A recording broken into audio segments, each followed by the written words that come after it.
Welcome back to Colonel Sanders Dating Sim. It's been about a year since we did our last episode, and most likely we'll be finishing up on this one. Without further ado, let's get started. You awake to a beautiful morning in Colonel Sanders' hideaway. Did you make the right decision on how to respond to Colonel Sanders?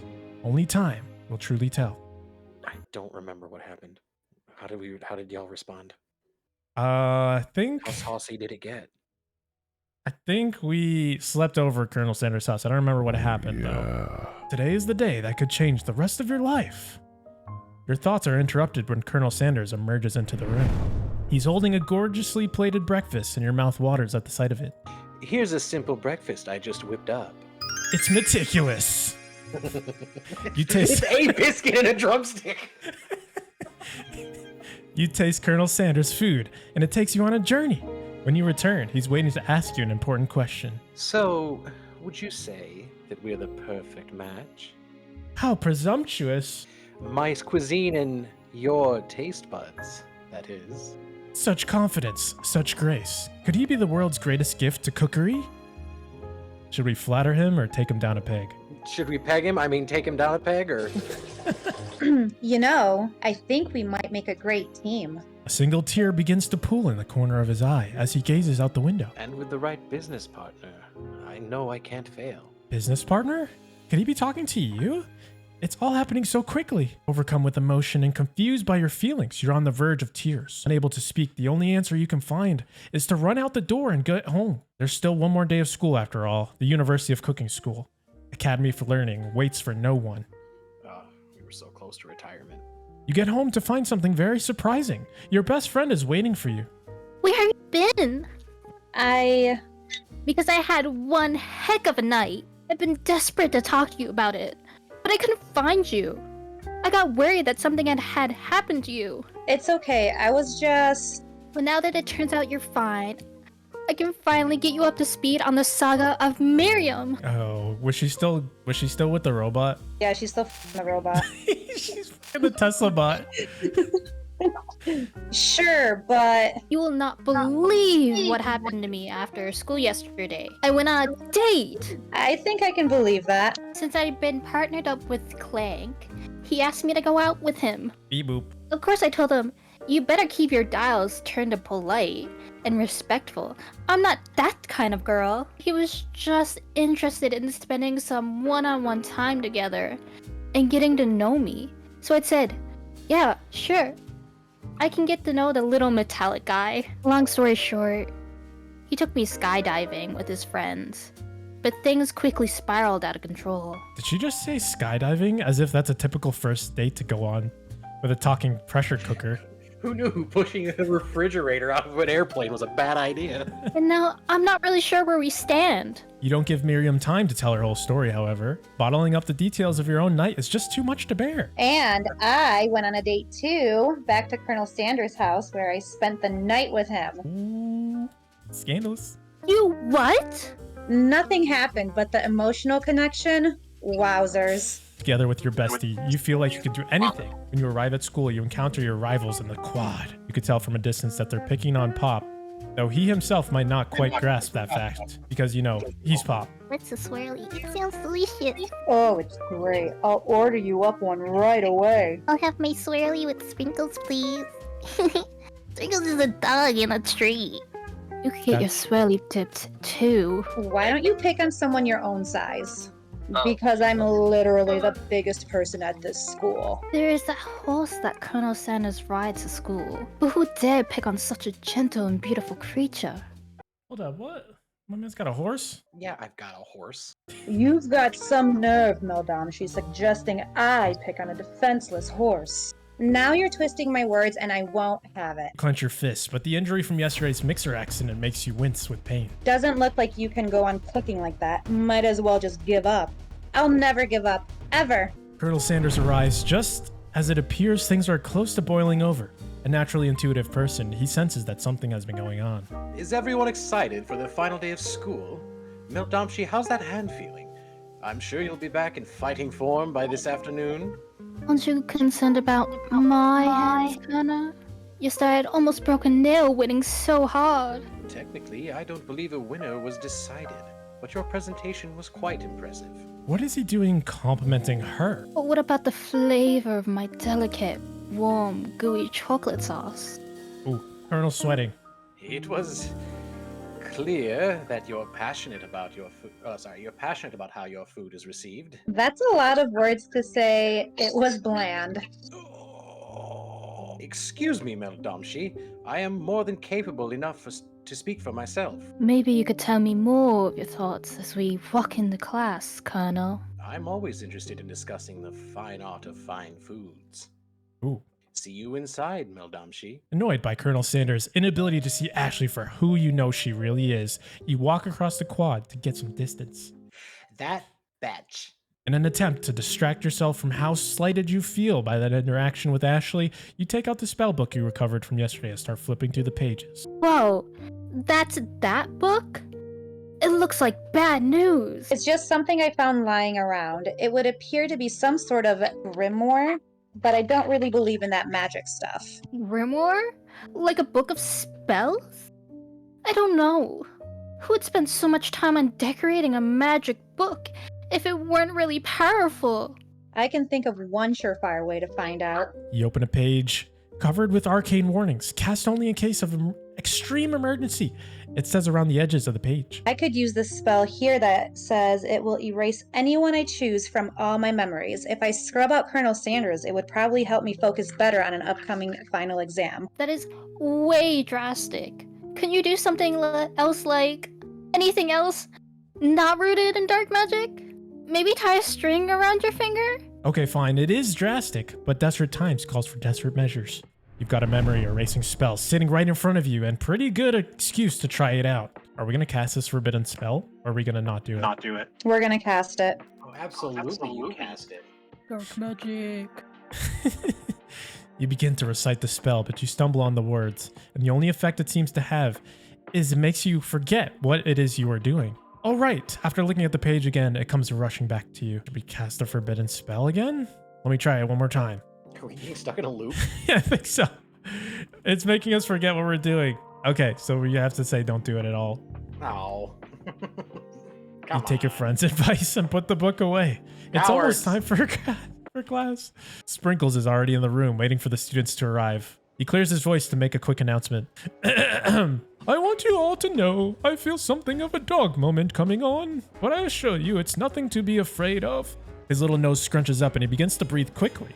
He must be hungry. Reach for some old homework. Dog can be rather unpredictable, especially Sprinkles. Wait to see what happens. We give him a snack. Let him cook. Sprinkles stops in his tracks. He focuses on the window. The room is deadly silent. When you follow his gaze, you see a tiny orange squirrel perched on a cherry tree outside. Should have let May read that part, right? Sprinkles turns feral and runs out the window of the classroom. He begins barking uncontrollably at the squirrel outside. Terrence, I told you never to come back here, Terrence. I will destroy you, Terrence. Sprinkles is barking ferociously, drool flying off of his face. The squirrel looks over but doesn't say anything back. You wonder, is that even a talking squirrel? Who named him Terrence? You'd better not show anybody your chubby cheeks around here ever again. After Sprinkles is satisfied that his presence has been felt by not only Terrence but other squirrels in hearing distance, he returns to his professional tone. I apologize for the outburst. This is actually bringing up an important point. Thank you, Meldomshi, for reminding me to dole out this indispensable bit of wisdom. You see, before he can go any further, Miriam's love of drama spills all over the classroom. I told you to save it for after class. Miriam and Clank appear to be arguing, but you still haven't learned to speak Clank's language, mechanical noises. But no, you had to show off your cool kid friends Jeff and Joanne. J and J forever. Watch us form a triangle in midair as we descend. Triangles are the strongest shape, don't you know? Yeah, well, that doesn't make it a great date. Then take Jeff and Joanne with you. You can all hold hands as you pedal down the mountain or off a cliff for all I care. That's a sad beep, all right. Clank begins to shudder. Steam pours out of the gaps in his panel, and then a loud ding stops him in his tracks. Jesus. What happened to Clank, bro? That's the You remember? Have you seen the first Brave Little Toaster movie when the AC freaks out? No, I don't think I've seen that. Really? Damn.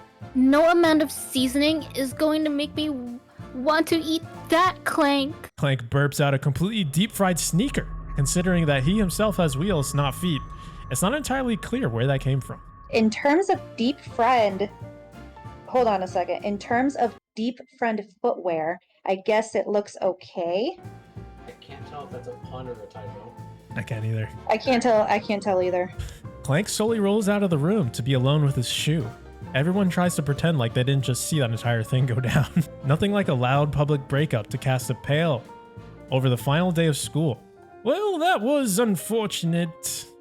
But we mustn't be distracted from what lies ahead, the final competition showdown challenge exam. I'm still working on the title, but I think you get it. Test time approaches. See you all in the arena. Before you can think about your upcoming competition, there's a very beautiful soul nearby in need of a pep talk. Hey, Miriam, are you okay? Hey, I'm so mad. I could smash a tiny mug, spilling several droplets of hot cocoa all over the floor. How could he embarrass me in class like that in front of everyone? King Clank, dude. Her tiny cocoa is a delicious treasure, so you know that this breakup is no joke, even if the source of her frustration is such a silly boy. I know that you know this, but I'm gonna say it out loud. You don't need anyone. You wanna borrow Me my and phone? you, we're gonna cruise through this final test, hit the carpool lane to success. Success City, baby. Miriam brightens up, imagining the wind rushing through her short bangs, but she hesitates to embrace the feeling all the way. You're not going to saddle up on Colonel Sanders' stallion and ride off into the sunset without me. Of course not. Well, maybe sorta, but I'm sure there's a pony out there with your name on it, and a ranch big enough for both of us and whoever else we want to bring along. She's starting a It's commune? not Pop or Clank or anyone else you meet today, tomorrow, or this whole year. So what? You're a special person and you shouldn't settle for the first someone to show you a little interest anyhow. Miriam gives you a big hug and wipes the tears from her cheeks. I should really review my menu for today. I'm going to make a very special soup. And I bet that Professor Dog is gonna love it up. While you were pep talking Miriam, you completely missed lunch, but that's okay, because you had a better idea of how to spend time before your exam. You've decided to head to the arena early to practice a dish. This is it, the location of your final challenge, a test of will, a test of courage, a test of talent, and a chance to beat the pants off Van, the supposed man, and his evil counterpart, Ashley. As planned, you begin to run through a quick test of a recipe you've been working on, MellowNaybor famous chicken pot pie. After practicing for months, making a dish comes second nature to you, and you're able to quickly get a fresh pot pie in the oven. But as soon as you do, your crayon session is interrupted by Colonel Sanders. MellowNaybor, what are you doing here? There's still time before the final exam. Oh, just taking it all in. I'm big into visualizing success. I'm looking at my station and picturing victory. The pot pie has begun to bake, and the smell is slowly filling the space around you. Visualizing, huh? That's too bad. I was hoping you were here cooking something delicious. You'd usually happily share your food with anyone who is hungry, but the last time you let Colonel Sanders get in your head, it cost you a cook-off. You decide that it's time to put your cooking above your romantic desires. That decision gets hard to stick to when the oven timer goes off behind you. Fess up about your practice dish or ignore it. Let me try that pie. Yeah, fess up. Okay, you got me. I'm doing a little bit more than visualizing. I know. My nose can smell a pot pie from 400 yards. That's an oddly specific distance, but you'd expect nothing less from such an oddly specific man. You knew it was a pot pie just from the smell? Not just a pot pie, but a chicken pot pie with an all butter crust. And my nose is telling me something else. Oh no, is it burning? No, I can smell that it was made with a heaping helping of TLC. But it'll probably start burning any second if you don't pull it out. The moment of truth. Wow. Wow. Oh. That looks nice. It's the best pot pie I've ever tasted. I've always loved country cooking, and I could eat this all day. There's no time left. The final showdown is about to begin. Sprinkles lays down the ground rules.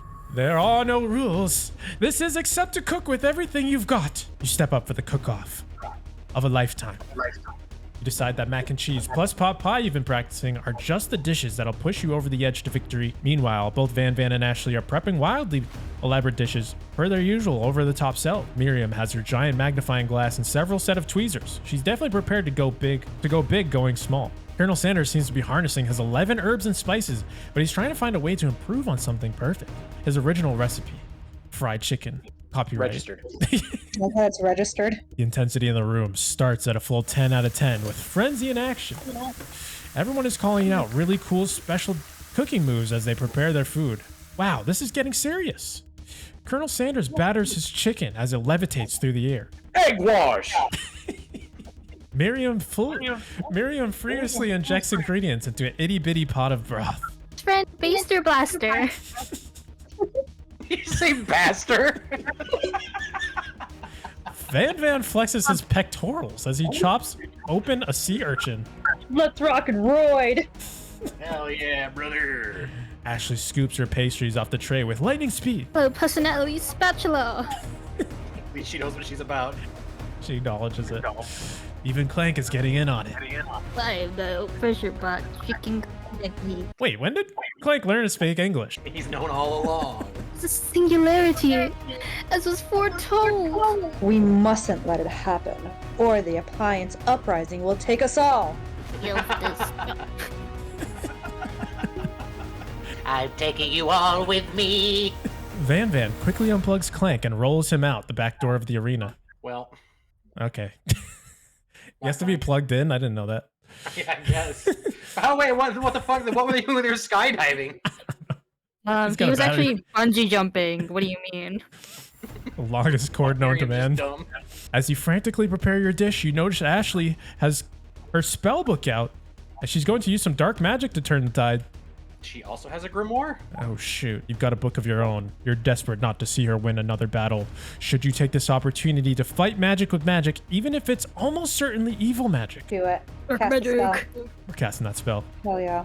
You take out your own spell book and let your instincts guide you to a page you've never seen before. It's summoning a spell that will conjure up a spork monster. Ah, shit. Not the spork monster. Now seems like a good time to add some chaos to the mix. You have summoned me. Oh, the Bromy cooking arena. So many fun memories of battling in this place in my old life. Sorry, is that Dashy? Well, this is the third one. Yeah. Okay. This is a different one entirely. Alrighty. In your old life, I wasn't always the monster you see before me, no. Once, I was but a student like yourself who attended this school. Oh shit. Oh shit, is Meldomshi about to turn into a meatball? Spork monster notices the book you're holding. I see what's going on here. Things aren't going your way, huh? Been there, my friend.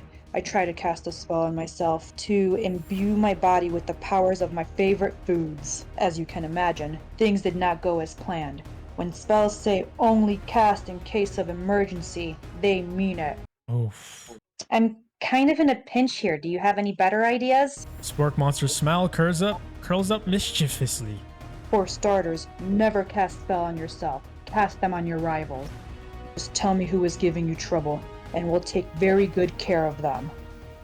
Turn Ashley into Mashley.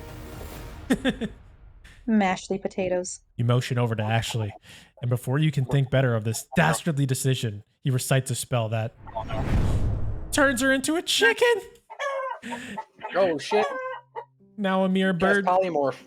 she flaps her wings and glides off to the produce section of the arena, far from her station. Okay, gotta go. Bye! Bye! Bye. Uh-oh, this could be dangerous. You're immediately racked with guilt over this act of blatant transmorgification. You don't know what to do. It could be poetic justice for Ashley to live out the rest of her days as a chicken, and yet that seems unspeakably cruel. After all, it's just a cooking competition. Ashley remains a chicken. I agree. Remains a chicken. All right. I was just reading because it was a funny line, but yeah, go for it. Sorry, Dashi, there goes your character. Chicken Ashley pecks around at the base of some cabinetry, searching for some loose vegetables to eat. Meldomshi, how could you? Cheating on the final exam? I've never been more disappointed. And here I was considering you for a place not only in my future chain of highly successful chicken restaurants, but also my heart. No. What the fuck? Without hesitation, he casts a counterspell from memory that saves her. Yeah! There's such a thing as competing with honor, and this does not qualify. We picked the wrong answer, guys. I no longer want anything to do with you. No. Game over. Wait, What, there's wait, fail wait. states? What the Try fuck? again. Oh, hell no. Bullshit. We gotta try and win his heart, guys. Turn him into a fuck. chicken. Does that mean we Okay, go back? okay, we gotta play fair, I guess. Yeah, we Oh, can't. Yeah, we're gonna fucking cast a bunch of A dub is a dub is a dub, damn it. win. Okay, I'm gonna skip to this part. Okay, you turn to the next page and cast his reversal spell. Chicken Ashley immediately transforms back into herself. Fuck. She's in shock and still exhibiting some chicken-like movements, but otherwise appears to be all right. Is it just me, or does the chicken seem remarkably fresh today? Right then, you realize that Colonel Sanders witnessed your entire sabotage. He is not impressed. Your heart sinks as you think about how much you might have disappointed him and ruined your chances of any kind of future together. Having suffered this huge setback, you don't know how you could ever win. I mean, We have one choice. casting Yeah. a spell to turn her into a chicken wouldn't have changed your dish, so if you were going to lose anyway. I can do this. I have what it takes. I came here to win. You went straight for Survivor. Your hair turns mac and cheese orange as culinary energy flows through your body. She's a Super Saiyan. My heart is pure. My hands are steady. My taste buds have been preparing their entire lives for. Mom spaghetti. Yes, Meldom-shi, you are the chosen one. You Forgot about- will avenge me. Power you'd been summoning immediately fades back out. Ah, shit. You interrupted my inspiring monologue. Sorry. Piece of shit. My heart is pure. My hands are steady. My taste buds have been preparing their entire lives for this moment. I My will knees show ain't the weak, I'm world eating that my spaghetti. cookery. She had to finish that rap line, that lyric. You begin to levitate off the ground. Energy courses through your body. You know that with this power, you can do anything except turn back time, which would be super useful because while you were powering up, your chicken pot pie overcooked in the oven can't be served. But don't worry, dear Meldom-shi. You may have suffered some setbacks, but it all is not lost. Impressed with your fortitude, Colonel Sanders decides that you have earned his support. I've been watching you today, and I must say I'm truly impressed. You've been thinking on your feet and rolling with the punches. He steps to your station and stands right beside you. I'm here to help. All you've managed to make is mac and cheese, and this time is almost up. So you're give going her to the need chicken. it. Come on, give her the chicken, man. Colonel Sanders, what about the test? What will happen to you? What about the rules? Following the rules has never really been my thing. I follow my heart. Oh, what a guy. Wholesome. Colonel Sanders unfolds a delicate white towel to reveal the most delicious fried chicken tenders you've ever laid your eyes on. And besides, sometimes unexpected combinations can have surprising effects that surpass their individual efforts. Are you suggesting... If we combine forces, we can form the perfect food union. Time's up, students! With time expired, it's the moment everyone has been waiting for. You must now prepare to present your dishes. A handful of students stand tall, but the class seems incomplete. It seems like we're missing some of our students. Pop, clank. From off screen, you hear a pure and innocent giggle that can only come from one student. I'm flying. It sounds like it's coming from that broom closet over there. Miriam, would you mind? Inside of the closet, you see Pop hanging on a broom hook by the elastic of his underpants. Pop, get down from there right now! Let me guess. Did Van Van have something to do with this? Thinking Van Van. When someone asks for a wedgie, who am I to refuse? Fucking JoJo.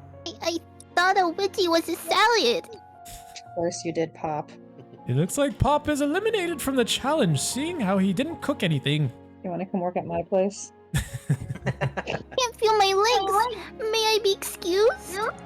Sure. You kids and your pranks, I must say, it's not the worst prank in UCSAL history, but it's not exactly your book material. Wait a second. Pranks.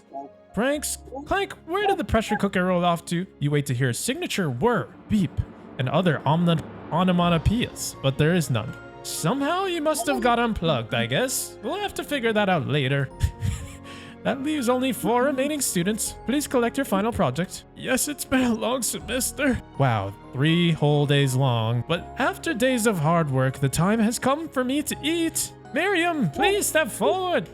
That's what all this was for. Just to cook for him. Just to make the good boy a gooder boy. Now, describe your dish. I've made tender udon noodles in savory soup. Uh-huh. She brought a microscope for her dish. My word! It's so delicate. It's a teeny tiny Narutamaki I spy afloat in this itsy bitsy bowl. Yes, chef. Please call me Sprinkles. Chef's my father's name. Yes, sprinkles. And some green tea made from baby tea leaves that I picked myself. Wait, like baby tea leaves, like they were just tiny tea leaves, or like they weren't fully... That'd be bitter as Right. hell if they just weren't ripe yet. Sprinkles carefully sniffs around the dish before opening his mouth and letting just the tip of his pink dog tongue dip into the bowl. I didn't like that. Say that 10 times fast. Oh, it's very hard to say. Pink tip dog tongue. Sublime! Would anyone like a taste? Oh, come on. I'm not one of these dogs who doesn't floss. Even have a really cute electric toothbrush for dogs. Fine, I'll enjoy it all by myself. And in a flash, the entire meal has been devoured. Not that it took much, it was less than a thimble's worth of soup. A+. Rarely do I taste a dish with as much love poured into it as yours. With as much love I dropped into it. Miriam is overjoyed. She gives you a big hug. Thank you, Madame Chi, for helping me believe in myself.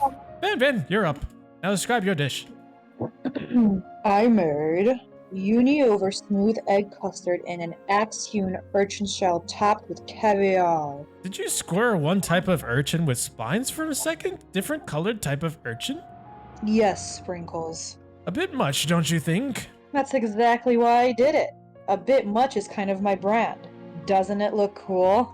Sprinkles leans in to sniff the uni, but he can't help get his nose close on account of all the spikes. He begins to paw at it erratically, causing the custard to slosh around. Woof, woof. Please be gentle with my cuisine. Grrr. Finally, Sprinkles goes all in. Tongue first, but he can't get past all the needles. He reels back as his tongue is poked and prodded. Youch, my tongue! The professor appears to be having an allergic reaction to the sting. Oh, Jesus. I can't eat this. It keeps poking my tongue. Disqualified. A stunning turn of events. Who would have thought that serving food in a bowl made of needles could make it difficult to eat? With a fucking shade all of a sudden. Dejected, Van does not go gentle into the night. Disqualified for glamour? Don't discount simplicity. This isn't the last you've heard of me. Oh, there we go. We got a sequel. Before forcing us to endure his swollen tongue for another moment, Sprinkles graciously laps up a bowl of milk. I know. Yeah, I'm a dog and I drink milk. Get over it. Sometimes it helps calm my agitated tongue. Wait, he was having an allergic reaction. Shouldn't he be getting a hypodermic right now? Apparently milk fixes all. No, it doesn't. Especially when anaphylaxis is on the table. That's what we do in the OR. Just splash some milk on it. Next student, Ashley, it's time to step up. Now describe your dish. I made orange blossom Turkish delight in a light rose water syrup, topped with a French meringue and connected by sugar glass. Wow. Impressive. It actually doesn't sound too bad. Indeed, it's quite delightful. However, I ask that you please refrain from eating it or attempting to taste it in any way. It's very fragile and meant to be a display piece. Don't eat the food at a cooking school? See, this is where my profession comes into play. That's not that impressive. Got toast in your ears or something, Mildomshi? I told you, it's a display piece. Ashley, I must say it is beautiful. However, this is a cooking competition at a cooking school. Yeah, which is why I cooked it, and did an extremely good job cooking it too. I didn't realize that we were having an eating exam. If I wanted to be judged on eating, I'd go to College of Eating School for the hungry. I suppose you could smell it if you absolutely insisted. But don't breathe too hard. You might disrupt the sugar spiral. She didn't cook anything. She boiled water. And poured Sometimes gelatin that's into the hard. rose water. The food can't be eaten. It can't be I'm so judged. mad right now. You are disqualified. What? The besties are disqualified? This is bullshit. Rage overtakes Ashley. Rigged. And she Scripted. finally cannot keep her two-faced routine up. What is this? Hogwarts? You wouldn't know high-end cuisine if it cooked to you! And with that, Ashley storms off to rededicate herself to being the best. But this time without being shackled by trying to be fake nice and liked by everyone. This isn't the last you've had to be, either. If this class gets much smaller, I'll be teaching myself. You and Colonel Sanders, the final cooks, step up. 2 chefs.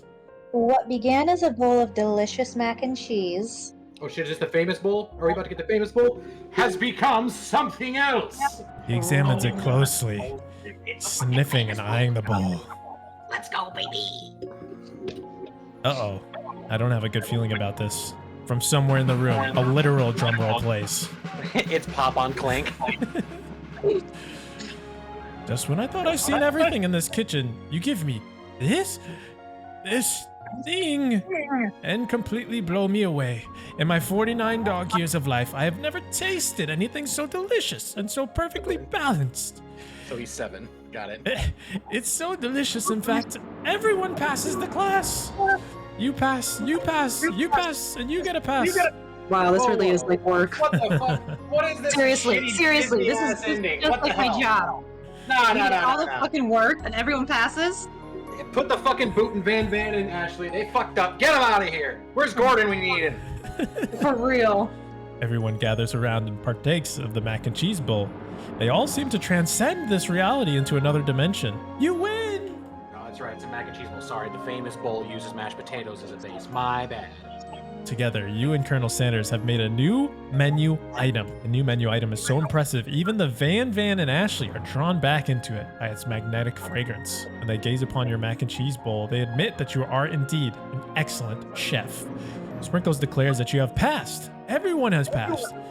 There were supposed to be more battles, but come on, how could they be better than this one? Now that the school year is complete, and which is like 4 days, everyone has graduated. Yeah, a weekend. The students return for one last assignment to get their groove on. The cafeteria has been completely redecorated in order to serve as a site of the school's graduation dance. Compared to the massive high-tech cooking arena, the humble decor seems downright cute and cozy.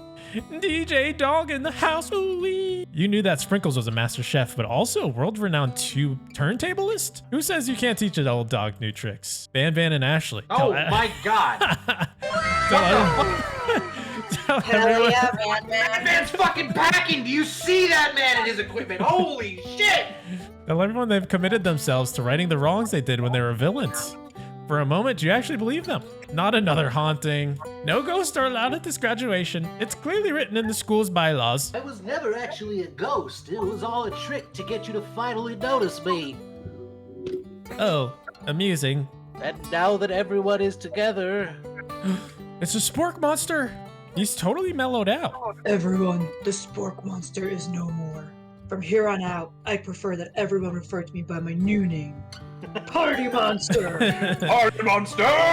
Alright. Student tries to finish what he was gonna say, but everyone is too wrapped up in talking to Spork. Sorry. Party monster. His name is Student. Aww. Dejected student walks off. Oh, foiled again by a meatball. Maybe things didn't work out for Miriam romantically, but she found love in her cooking, and you know she's gonna do great. A red carpet rolls out from the floor of the ballroom. It's like a Hollywood movie premiere. Who could command such an entrance? Oh, you know. Oh, never mind. It's Pop. He's arrived late to the I dance. just got mixed, dude. But apparently for good reason. Walking to the carpet, you see perched atop the dirty chef's hat. A crown? Welcome back, Pop. I know you weren't able to complete the final exam, accept your diploma, so we had it mailed directly to your father. We figured it was at least we could do for the school's dean. Oh, nepotism. Nepo baby. Oh, now I get it. And we get a new wing in the school, not to mention the honor of educating the son of Chancellor of such and such. I'll suck on these. The music at the dance is interrupted by the sound of sparkling and electrical hissing. It's Clank, who has arrived late to the dance. Now that I have graduated, I can reveal my truth. Whoa, he's still doing the talking thing? How dare he? I am Clink, and I am not of this earth. I am actually from a faraway planet in another dimension. What? What? She feel like I knew it this whole time. Now that I have learned the ways of your kind, I must return. Miriam, will you come with me? Ooh. I don't know what to say. Besides, no, obviously. Oh, Damn. ouch. I have Good girl. just began to learn who I am, really am. This isn't the time for me to devote my life to figure out who you are, Clank. Ooh. Yo. Man, hashtag justice for Clank. Clank is down bad. You're blown away by Miriam's maturity. It's pretty clear she has managed to surpass you in that regard. I understand. Kind of. Humans are weird. I have learned your customs and will be back with my armies. A portal opens up and Clank disappears through it. Finally, Colonel Sanders arrives. Oh, the pedals. Howdy, classmates. Bro, did you just get back from the yacht club? I know, he rolls up like Steve Buscemi with a howdy, fellow kids. Just like the first day you met him, he has come prepared to feed the entire class. However, it's not enough to just give them a bucket of chicken. This time, it's a full meal. I didn't get to be the most famous chicken man in history of chicken and man by not reminding people how to go out and buy my chicken. The end? I feel like there was only 10 spices in that. It wasn't spicy enough for me. Nope, there we go. No, it's not the end. As everyone feasts on their delicious chicken dinner, Colonel Sanders finds you sitting at the edge of the dance floor. Meldamshi, what are you doing sitting all alone? Oh, you know, just waiting for the right person to ask me to dance. I wonder, might you tell me what are the qualities that you would expect to find in such a lucky person? Off the top of my head, oh, I don't know. A spicy musk, a tidy goatee, and a degree from the University of Cooking School Academy for Learning. Just to name a few. Spicy musk? Okay. It truly is my lucky day. Would you dance with me? Yes, I would love to. As you glide across the dance floor, hand in hand with Colonel Sanders, the future stretches out in front of you. And once my 100th franchise is up and running, I'll be ready to take a day off. And I'll be so glad to spend it together with you, Meldamshi. How sweet. We'll work together and play together. Oh, Colonel Sanders stops dead in his tracks. work together? Well, I think this is something I'll just need to do by myself. But who will help you run your restaurants? I don't believe I need help. Besides, based on your time at school here, do you really think running restaurants is the best path forward? Oh, what the? Could it be you found a love connection but failed to earn Colonel Sanders' respect as a chef? Can you live with only half of him? It depends on the half, I guess. Will you be able to endure sharing him with his other love, the life of an entrepreneur? I suppose I could enroll at pastry school. Oh, my dear Meldamshi, I'm sure that you'll find your place eventually. And along the way, you'll have me by your side. The end! Question mark. That's the Well, end? that was an explanation. Wow. It's truly never the end. It truly is really